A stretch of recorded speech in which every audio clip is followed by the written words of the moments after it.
Well, it may make everything taste so good, very, very good, but the average Australian is getting more than the recommended daily intake of salt, with 75% of it coming from processed foods, takeaway and dining out. Concerningly, a high sodium diet is a risk factor for high blood pressure and some types of cancer. So what products contain hidden salts and how can we lower our intake without skimping on our taste? Here to tell us more is clinical nutritionist Lorenzo. We have wrestled her off Sunrise.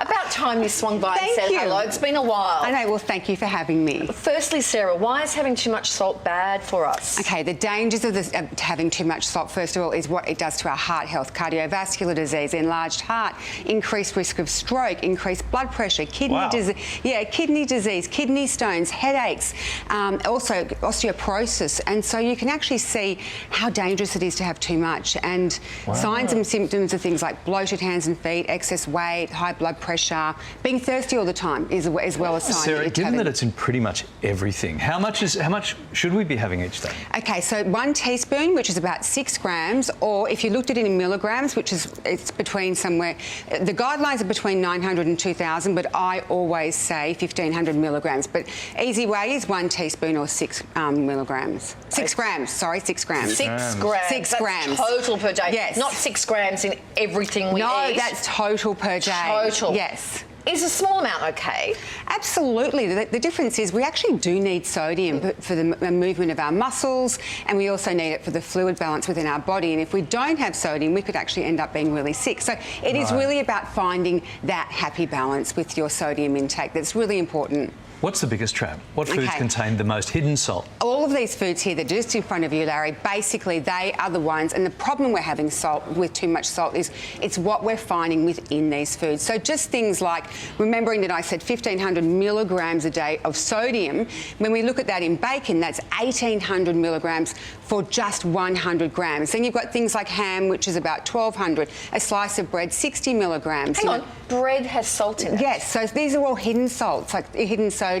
White bread? What about like that lovely grainy bread? It depends which bread you get, but generally all of them will have trace amounts of sodium, so we're always seeing that in things like bread.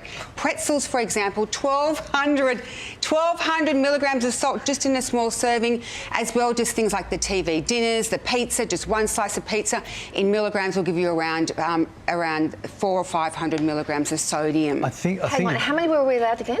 Okay, 1,500 milligrams is what I'm talking about with sodium, and I've just gone through a few of those in milligrams. But I want to also highlight that soy sauce, just 15 mils, is about 1,000 milligrams of sodium. No. Given remembering that I said 1,500 in a whole day. Yeah, 1,500 a whole day. How much has 1 piece of pizza got? Around 500 roughly.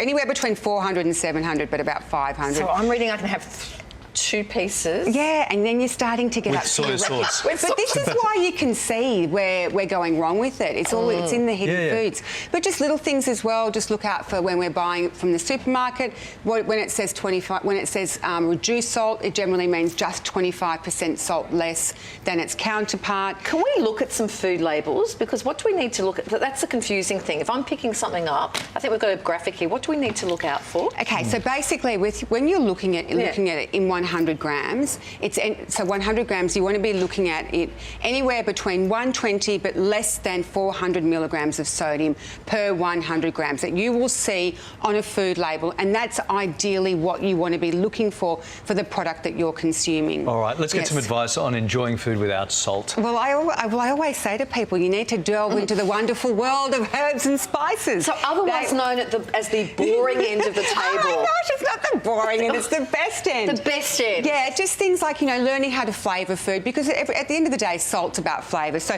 spices, herbs, like heaps of herbs, garlic, lemon, limes, ginger, just starting to explore how these can be amazing for your... Sorry, I think this accidentally ended up in the wrong section. Okay, just 1 serving of that is completely blowing our recommended daily intake. If I quickly ask you, what about having salt and pepper on the table? I have a really nice set Okay, yes, if you are eating whole foods and real foods with no added salt, then of course you have to add salt to food. I add salt to my food, but I eat real foods and whole foods. So if you're eating this end of the table, it's okay to put a little bit on. 100%. Okay. And remember, I mentioned that it's important to be having that sodium, the correct balance of sodium in our diet. And if you go to Kylie's for dinner, leave the salt and pepper shakers where they are. They're only there to look at. They're pretty. They're really pretty. good. Hey, Sarah, lovely. I love Great. them. Thank you very much. Thank you very much.